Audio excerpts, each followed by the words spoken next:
Rikishi hiring Jeff Cobb to join the Bloodline. Hey everyone, welcome back. Today we've got some truly surprising and heartwarming news from the WWE Universe. Title: Rikishi hires Jeff Cobb to join the Bloodline Reborn. In a shocking turn of events that could change the landscape of WWE forever, a familiar face has returned to steer the Bloodline into a terrifying new era. The Anoa'i dynasty has always been about family, power, and dominance, but what happens when the elder of the family decides to take matters into his own hands? Rikishi, WWE Hall of Famer, father of the Usos, and legendary member of the Samoan wrestling lineage, has made a decision that stunned fans and rocked the WWE Universe to its core. With Roman Reigns missing in action, Solo Sikoa seeking direction, and Paul Heyman's loyalties now in question, the Bloodline was crumbling.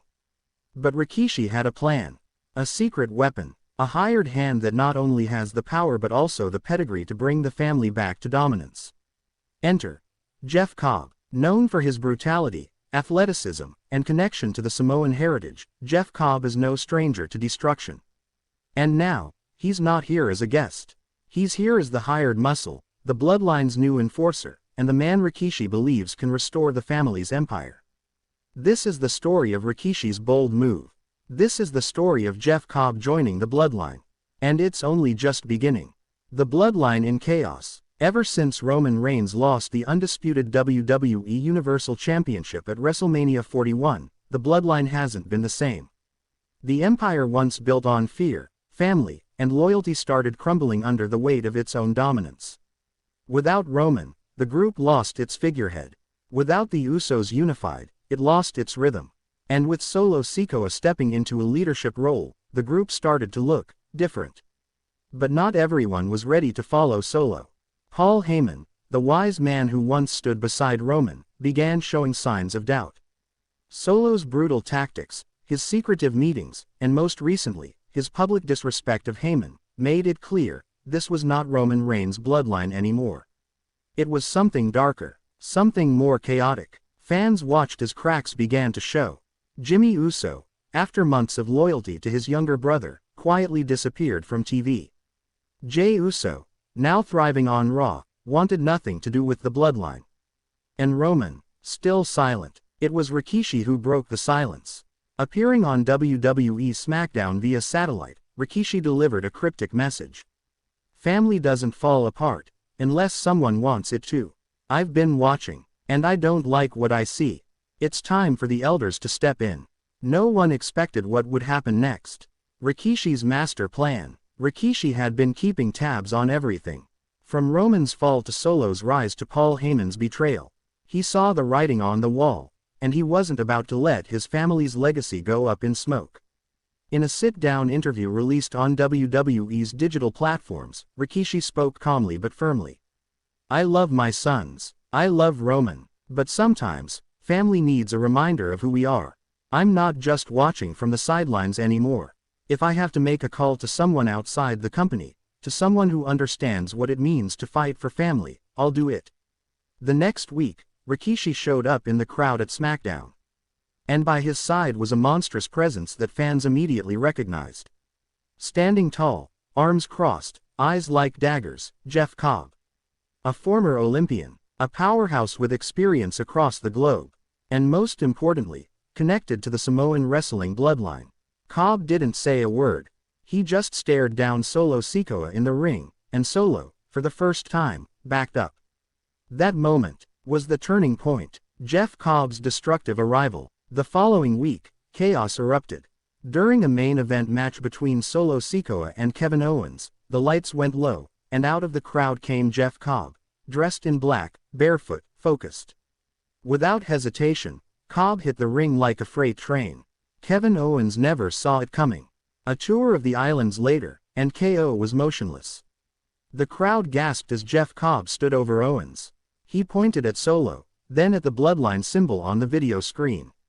Rikishi walked out onto the stage, gave a slight nod, and the broadcast ended in total silence. This wasn't just an attack. It was a message. Jeff Cobb officially debuted the next week in a backstage promo alongside Rikishi. Speaking for the first time, Cobb said, "I'm not here to play games. I'm not here to make friends. I'm here because Rikishi asked me to protect the family legacy. If anyone stands in the way, including family, I will break them. Solo Sikoa didn't respond publicly. But the tension was undeniable. Jeff Cobb quickly racked up wins on SmackDown, destroying enhancement talent and mid-carders alike. Each win came with Rikishi watching from the ramp. Silent, proud. The message was clear. The bloodline isn't dead. It's reborn. And Jeff Cobb is the hammer. Solo Sikoa versus Jeff Cobb. Inevitably, Solo Sikoa had to respond. On an episode of SmackDown, Solo came to the ring alone and finally addressed the situation.